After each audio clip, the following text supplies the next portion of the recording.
آپ بتائیے سوال کہ کولار جیسی سرزمین پر ضمیر پاشا صاحب کی جو شکست ہوئی وہ وہاں کے لوگوں کو سمجھنے کی ناکامی ہے یا گندی سیاست کا نتیجہ ہے؟ جہاں تک میرا علم ہے وہ گندی سیاست کا شکار بن گئے، بس یہی میں کہنا چاہتا ہوں. یہ کیا دو بار ملتے تو ماشاءاللہ ان سے کافی قریب ہو جاتے، محبت کرنے لگتے، تعاون کریں گے اپنے وقت کے ساتھ، جان و مال وقت کے ساتھ. اللہ صدائے اتحاد اگر آپ دیکھیں گے تو نہ ہی کرناٹک لیول پہ، نیشنل اور انٹرنیشنل لیول پہ بھی صدائے اتحاد کا نام رہ چکا ہے. سید ضمیر پاشا صاحب کا جو انتقال ہوا ہے، it is not a loss only for the family but I feel it's a loss for the entire community. Hindustan کے سرزمین میں ہم کو نا امید ہونے کی ضرورت نہیں ہے. ایک IAS آفیسر بن کے اپنا نام روشن کر سکتے. معلوم ہے یہ تحریک اگر آگے بڑھ گئی نا تو دنیا کے سارے مسلمانوں کی مشکلات حل ہو جائیں. سب سے پہلے تو اللہ تعالیٰ کا شکر ہے کہ والد صاحب کو باصلاحیت انسان بنا کر اللہ تعالیٰ نے ہے نا کافی خدمات ان سے لیے ماشاءاللہ. صرف not only related to the community in particular but in general entire humanity کے لیے ماشاءاللہ کافی ان کے خدمات رہے الحمدللہ. اور لوگ جو ان سے یہ کیا دو بار ملتے تو ماشاءاللہ ان سے کافی قریب ہو جاتے، محبت کرنے لگتے، ویسا نیچر تھا ان کا. ان کے جو چھوڑے ہوئے کام ہیں اس پر آپ، اس سلسلے میں آپ پر لوگوں کی نظریں ہیں تو منصوبہ آپ کا کیا ہے؟ فیوچر میں اسی اقدام کو باقی رکھیں گے؟ انشاءاللہ تعالیٰ it's a very big gap جو کریٹ ہو کے ہے، اس میں سے to fulfil that gap is not possible. میں بھی ایک کوشش رہے گی بڑوں کے رہبری کے ساتھ جہاں پر بھی کار خیر ہو تو انشاءاللہ ہمارے طرف سے بھی کوشش رہے گی انشاءاللہ کہ جو بھی ہو سکتا ہے اس میں ہم تعاون کریں گے اپنے وقت کے ساتھ، جان و مال وقت کے ساتھ انشاءاللہ. آپ کا نام؟ میرا نام جمیل الشیم ہے. آج کے پروگرام سے متعلق کیا طبی قرارداد منظور کی گئی کہ ضمیر پاشا صاحب سے متعلق کوئی کتاب وغیرہ منظر پر لائے یا ان کی جو باتیں رہیں اسے کوئی مجموعہ کی شکل دی جائے؟ اس پر کچھ فیصلہ ہوا ہے تو وہ باتیں بتائیں آپ. نہیں، اس کے بارے میں کچھ باتیں ہوئے ہیں، اس کے بارے میں ہمیں فکر لیتے ہیں، صدائے اتحاد فکر لیتے ہیں انشاءاللہ. ان کی جو بھی ان کی زندگی میں جو حالت جو ہوئی ہے اس کے بارے میں اچھا سے ہر انسان کو بات پھیلا کے صدائے اتحاد سے کریں گے انشاءاللہ. ایسے کارنامے ہوئے ہیں جو یقیناً تاریخی ہیں، لیکن کسی بھی فنکار کی موت کے بعد صرف تعزیتی جلسوں تک معاملہ محدود رہ جاتا ہے، ان کے جیتے جی ان کی ویسی قدردانی نہیں ہوتی. تو صدائے اتحاد کی جانب سے کیا کوئی ایسا پروگرام کیا گیا ہے جو زندوں کو بھی اعزاز دیا جائے، ان کے خدمات کا اعتراف کیا جائے؟ اس پر بھی کچھ اقدامات ہوئے ہیں؟ جی الحمدللہ صدائے اتحاد اگر آپ دیکھیں گے تو نہ ہی کرناٹک لیول پہ، نیشنل اور انٹرنیشنل لیول پہ بھی صدائے اتحاد کا نام رہ چکا ہے. اور صدائے اتحاد کے ذمہ داروں کو نیشنل لیول پہ بھی فیلیسیٹ کیا گیا ہے اور انٹرنیشنل لیول پہ بھی اسٹیٹ گیسٹ بنا کے آنر کیا گیا ہے. اور صدائے اتحاد کے خدمات کو ورلڈ لیول پہ آئیڈینٹیفائی کر کے، ریکگنائز کر کے اور ان کو اور حوصلہ افزائی کرنے کے لیے ان کے ساتھ کوآرڈینیٹ کر کے بھی الحمدللہ یہ قوم کے بہتری کے لیے کام آگے بڑھ رہا ہے. اس کے ساتھ ساتھ صدائے اتحاد یہ بھی فکر ہے کہ برادران وطن کے ساتھ بھی ایک کیسا کوآپریشن، ایک موومنٹ بنا کے یونٹی آف ہیومینٹی کے لیے ہم لوگ کیسے کام کریں. یہ جو ہمارے سید ضمیر پاشا صاحب کا جو انتقال ہوا ہے، it is not a loss only for the family but I feel it's a loss for the entire community.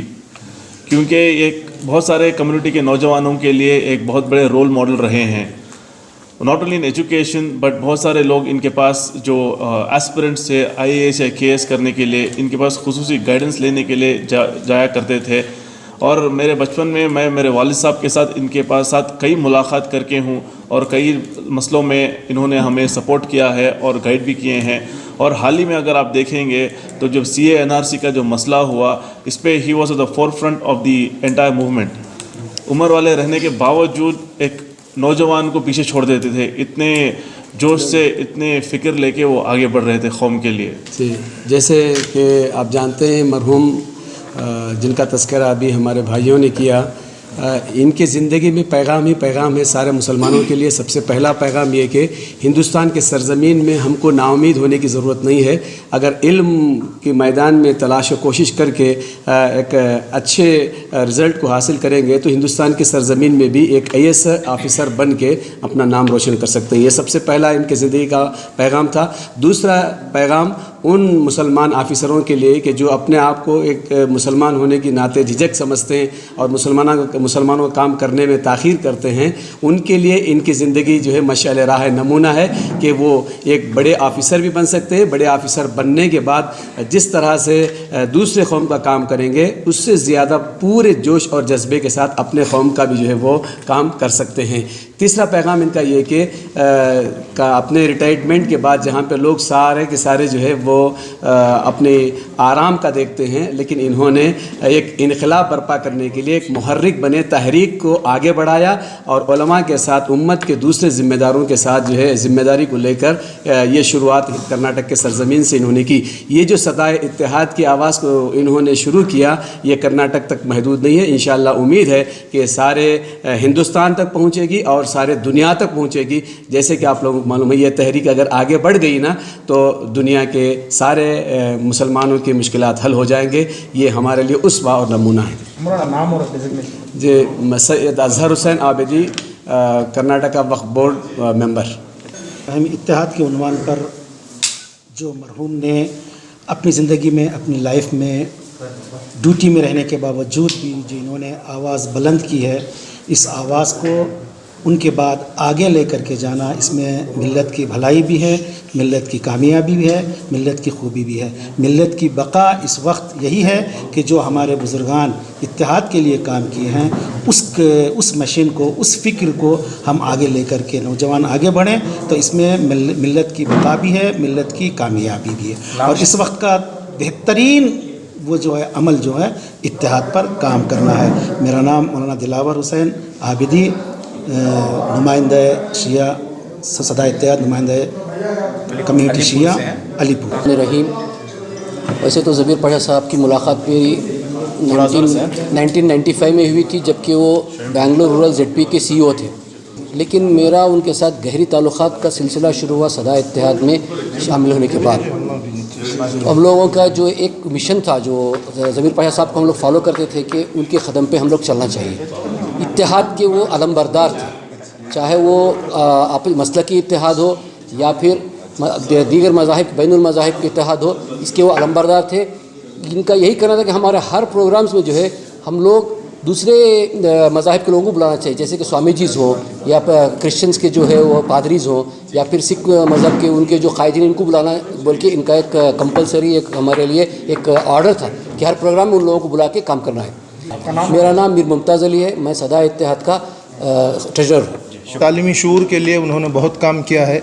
हर वक्त जब हमसे मिलते थे तो कहते थे कि भाई हम लोग उम्मत की फ़िक्र करना चाहिए, उम्मत को जो है तालीम के मैदान में आगे लाना चाहिए और उम्मत के मसाइल को जो है संजीदगी के साथ सोचकर हल करना चाहिए। जब CA NRC का मामला था तो बहुत बेचैन रहते थे। उन्होंने तकरीबन जो है कर्नाटक के हर मुकाम पर जहाँ भी एजिटेशन होता वो जाते थे। यहाँ भी जब कादिया मस्जिद के अंदर जो प्रोग्राम हुआ उसमें बढ़ चढ़ कर उन्होंने हिस्सा लिया और जो ड्राफ्ट जो है बनाए उस वक्त जो है उनके चेहरे का रंग बार बार बदलता था। वो कहते थे कि आज कौम को ये हालत आ गई है, हम लोग जो है अपना हक़ मांगने के लिए और हम लोग जो है हिंदुस्तान में एक शहरी रहने के लिए हमको आज सर्टिफिकेट देना पड़ रहा है। तो वो जो है एक बहुत ही अलग तबीयत के मालिक थे। अल्लाह ताला उनके अंदर बहुत ही खूबियाँ दी थी। आज वो हमारे बीच नहीं हैं, बस आज हमारे पास उनके लिए दुआई कलिमात है। आप बताइए सवाल के कोलार जैसी सरजमीन पर ज़मीर पाशा साहब की जो शिकस्त हुई वो वहाँ के लोगों को समझने की नाकामी है या गंदी सियासत का नतीजा है? जहाँ तक मेरा इल्म है वो गंदी सियासत का शिकार बन गए, बस यही मैं कहना चाहता हूँ।